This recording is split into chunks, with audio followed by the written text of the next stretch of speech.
Welcome to New Hampshire's Business. I'm Fred Coker. Heading into 2026 in New Hampshire, there are unresolved issues that will continue into the new year once more.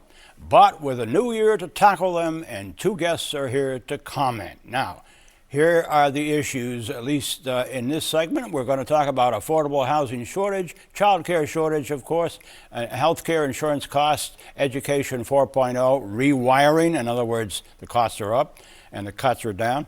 AI impacts are ahead. With me to comment are savvy journalists from two New Hampshire publications, Mike Cody, editor of New Hampshire Business Review, and Matt Mowry, co-publisher of Business New Hampshire magazine.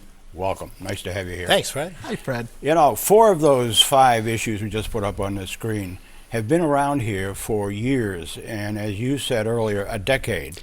Here they go again. Yes, they do. Housing, child care, health care costs, education. You guys report on this and much more than I do. Is there any bright light out here on any of those issues that we can say is positive? Yes.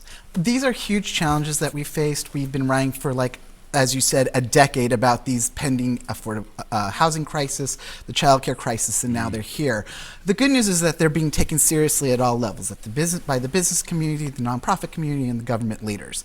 And so we have been seeing progress on bills that have been set forth to make zoning easier through the state level, and we're going to see bills now coming through in 2026 that are going to focus on increasing infrastructure for these affordable housing projects, because there are issues with water and sewer. And so that's going to be, I think, a focus in the upcoming legislature. And so it's good news that they're focusing on these things. Mike. I think that, we look at these problems, and the reason why they're taken seriously is because they're affecting everybody. I mean, throughout my career, we've always heard about affordable housing, but it was affordable housing for the working class, the people who work in the hotels or whatever. The mayor of Manchester, Jay Rouet, was at a recent housing forum, and he said that if he bought his house in 2018, he couldn't afford it now. Yeah. I think he paid $220 for it or something, and it's worth more than $500,000. And this is the mayor. He said, I could be priced out of my own city. Yeah. That's why people are paying attention, because it's affecting such a huge part of the population. Interesting. Housing, we need 23,000 more units immediately, according to analysis by New Hampshire Housing. Child care, licensed child care providers, down 14% in 2024. And of course, education being cut by millions, both at the UNH level, New Hampshire and Keene State and Plymouth State.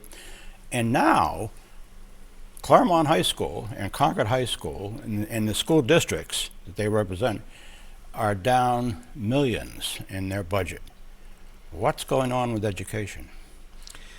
It is in crisis mode. At the college level, it's been well known we're at an enrollment cliff. Yeah. We don't have the same number of students coming in as we've used to. Colleges are having to fight for their enrollments, and small rural colleges are getting hit, which is bad news for New Hampshire, because that's a lot of what we have here. Yeah. So colleges are having to come up with new programs. We are seeing, I think it was Riviera University rolled out a program, and if I'm wrong, but some of the colleges are now rolling out programs where you can graduate within 3 years. Yeah. So they're really having to innovate in order to attract the students. And UNH has 10-week program. It's almost like a trade school. Sure, and some of the community colleges have programs. I think it's on Great Bay, to train people to be, admin assistants. So we work the front desk and healthcare, because those jobs are in high demand. Right. I think education in general is taking it's a huge shift. How we think about education, and we're going to talk about AI, is going to change. We're going to focus more on what skills do you need to get a job versus going away for 4 years. Yeah, and AI, that was on that list we just put up. And now the New Hampshire Tech Alliance has a special AI task force to try to give New Hampshire an advantage in terms of the development.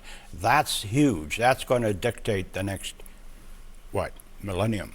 And I'll take this briefly. I'm on the judging committee for the Product of the Year that the Tech Alliance does for the last 10 years. And Every company this year, some more than others, all had AI incorporated into what they were doing. Whether or not they were, one company developed a process to track ski racers. Another one was cancer detection. They're all using it. It's all part of what And the it draws a advances. lot of electricity. Mike Cody from New Hampshire Business Review and Matt Mowry from Business New Hampshire Magazine, thank you.